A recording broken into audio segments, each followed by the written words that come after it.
The John and Ken Show continues. John Cobell and Ken Champone, KFI, AM 640, more stimulating talk radio. Well, a judge kicked the high-speed rail liars right in the shorts, huh? This is great. I tell you, Dan Richards, who's the head of the High-Speed Rail Authority, is one of the biggest liars on this issue I've ever seen in my life. It's breathtaking. He'll just say anything. We just had Chris Reed on from the San Diego Union Tribune, and Richard bellows and blusters and bullies everyone at these newspapers when he's questioned about all the BS that this high-speed rail is about. But this judge, Michael Kenney, he's my new hero, he said that the project's on hold right now until the state proves that they have funding for it beyond the $13 billion or so that's already in the bank. And they haven't done all the environmental reviews they have to do. The environmental reviews, those are always important when private entities are trying to build a business, right? Whenever the private sector wants to construct something, it's like, we have to have an environmental review, right? Anybody wants to build a condo, a hotel, a shopping mall, environmental review. How many times have we heard about those stupid, worthless little species out in the desert being protected? So now they're getting hung by their own idiocy here. Yeah, we're going to talk to an attorney later on in the show about exactly this judge's decision and whether or not this could be the beginning of the end for the brown doggle. Something else we haven't really talked about much, and there have been farmers associated with these lawsuits. People are going to lose their land, their property. They're going to take it. They're going to offer you, quote, fair value for it, but they need to take it so they can build the railway through there. And a story that ran last week while we were away said that the High-Speed Rail Board already said that they can't even start serious construction until 2014. Originally, they were going to start this year. Remember that? Yeah. Serious construction. Now it's 2014.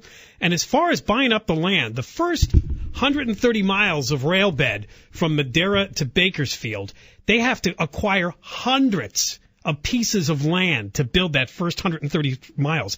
You know what they have so far? One. One guy? One guy took sale. the money, huh? They've made 106 offers to buy the land. They've taken possession of one parcel, is the word. And the Times over the weekend, which is normally a cheerleader for the brown doggle, did run a sad story about a Cambodian couple in Fresno who have a 1950s burger joint.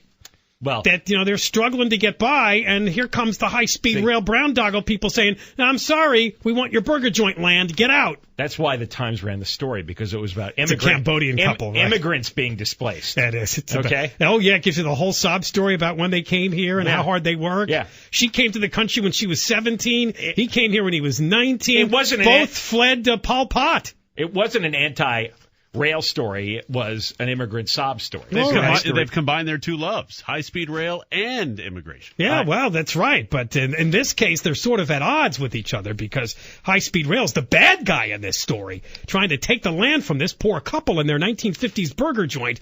And by the way, the state's offering them just $100,000 for the building and the land, $20,000 for the business. And I love this line. If they want to take the big neon hamburger sign, they have to spend $1,000. You mean if the family wants to take That's what it says. They have to pay what, the state? It says if the family wants to take the big neon hamburger, and I saw it in the picture, it'll cost them $1,000. I don't know why that's a part of it.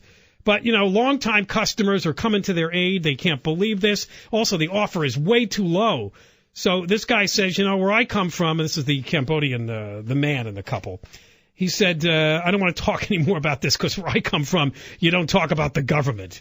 Yeah, isn't that crazy? He's got the same feeling about our government that he had coming from Cambodia. And this really is awful and oppressive what Jerry Brown does in the legislature is they want to take away people's farms, their businesses, their homes, their lives. Everybody goes, oh, well, I'll get a big check from the government. They're not going to give you a big check. They're not going to give you a big check. They're going to give you an extreme lowball check and then bully you and frighten you. Yeah, remember what we just talked about with Chris Reed? They had to scramble, Jerry Brown did, to save $30 billion. And to do that, they turned high-speed rail into blended rail, which means it's not high-speed rail anymore. Yeah. They don't have a lot of money to hand out to people to acquire their land. They're lowballing people to get them out of the way. The purpose of the project is to enrich the unions who will be hired to build this stupid thing and to enrich all the friends of Democratic Party operatives and politicians who will get all kinds of consulting contracts and marketing and public relations contracts and lawyer fees and architectural and engineering fees.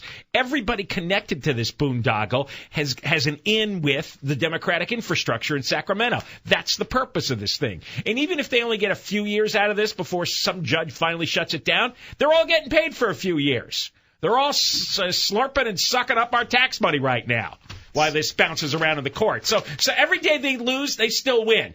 Dan Richards still gets a paycheck at the end of the week as he goes around blustering and lying about this stupid thing. They know they don't have any money, and they're never, ever, ever going to get any money because who would invest it when it has it's got such a horrible future?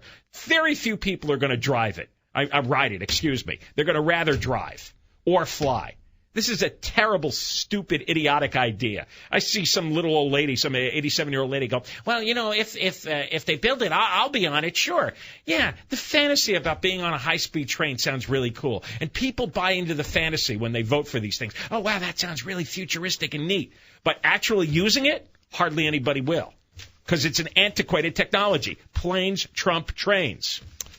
It should die. Hopefully it will. All right, coming up next, the latest on the Filner recall, including a rally for Bob Filner today.